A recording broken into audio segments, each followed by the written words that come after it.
bonjour. Bienvenue dans les 100 jours de prière, proposés par Espérance TV en partenariat avec l'Institut de la Voix de l'Espérance. C'est pour nous un réel plaisir de nous retrouver pour ce 49e jour de méditation et de prière autour de la parole de Dieu. Nous vous rappelons notre thème central, du sein de notre urgent besoin, invoquons Jésus. C'est vrai que ces 57 derniers jours, la mort est tombée sur le monde entier, mais nous nous confions au Dieu libérateur de toutes les circonstances malencontreuses avec un j'aime Yahvé. Sa miséricorde nous recouvre encore dans l'écho de la grande révélation de Dieu à Moïse, que nous retrouvons dans Exode 34, verset 6.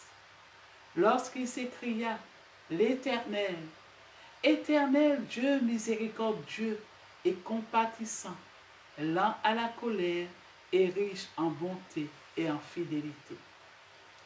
Un retour aux anciens sentiers nous permet de nous resserrer dans l'amour sauveur, la paix libératrice et la joie victorieuse.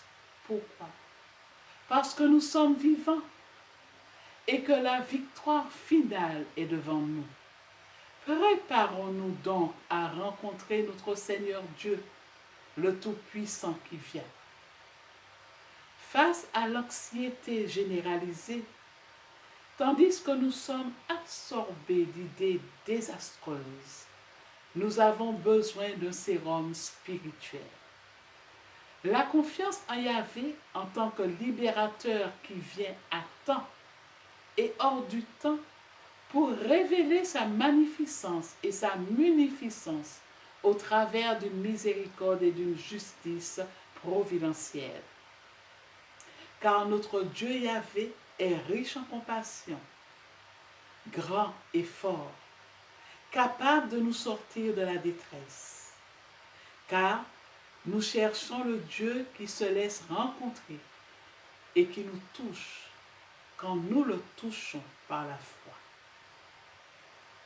Fort de ceci, nous allons aujourd'hui redécouvrir la compassion de Jésus.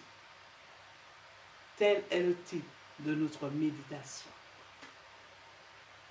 Le texte biblique du jour se trouve dans Psaume 116, verset 5. L'Éternel est miséricorde et juste. Notre Dieu est plein de compassion.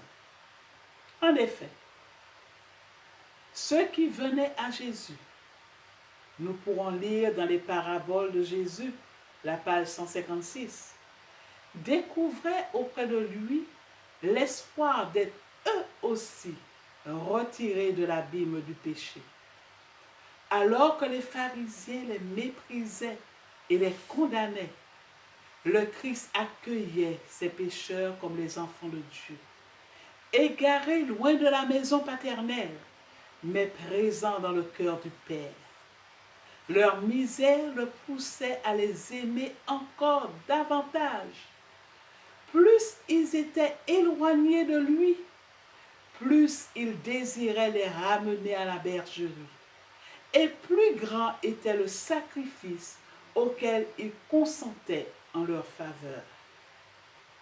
Chers frères et sœurs et chers internautes, la grâce que Dieu nous accorde est le résultat direct de sa grande compassion envers tous ceux qui souffrent du péché et de ses conséquences. En prenant conscience de sa compassion envers nous, telle que révélée en Jésus, qu'est-ce qui nous empêche de venir à lui tel que nous sommes? Qu'est-ce qui nous empêche aujourd'hui de lui donner les aspects les plus sombres de notre vie? Jésus comprend nos fardeaux, nos luttes et nos tentations.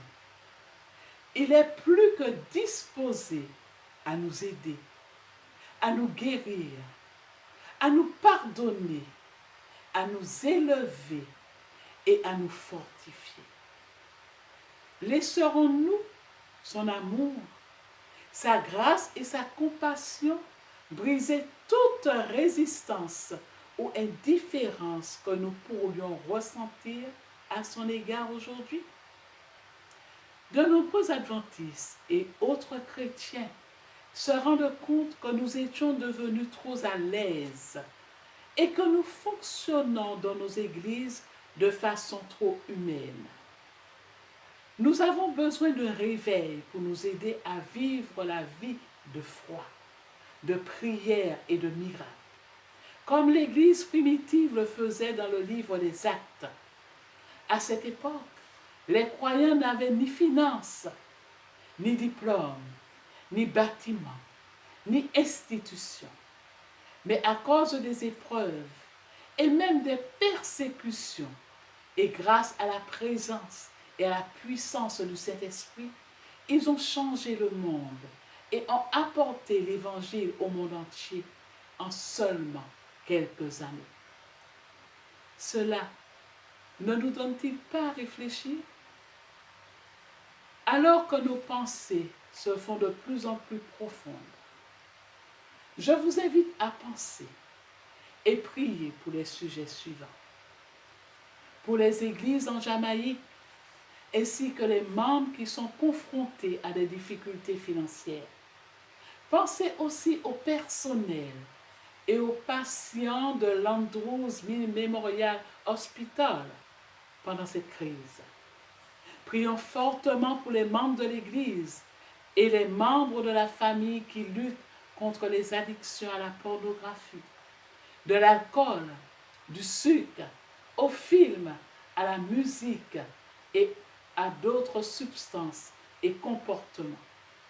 Prions pour eux afin qu'ils obtiennent la victoire en Christ.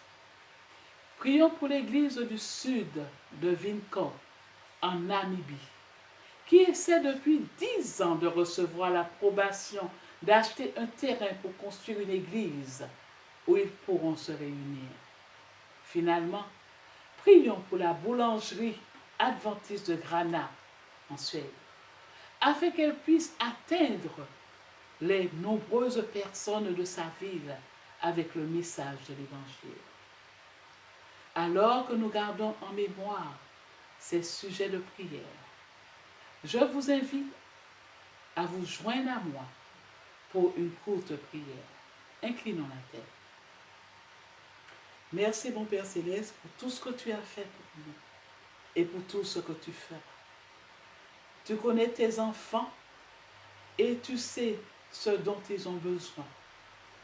Seigneur, veuille répondre à leur attente, à leurs besoins, si tu le juges nécessaire.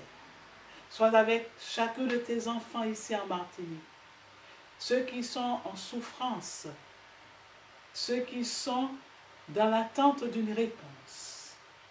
Mais Seigneur, que ta volonté soit faite. C'est la grâce que je te demande, au doux nom de ton Fils Jésus, pour ta gloire. Amen. Merci d'avoir été avec nous.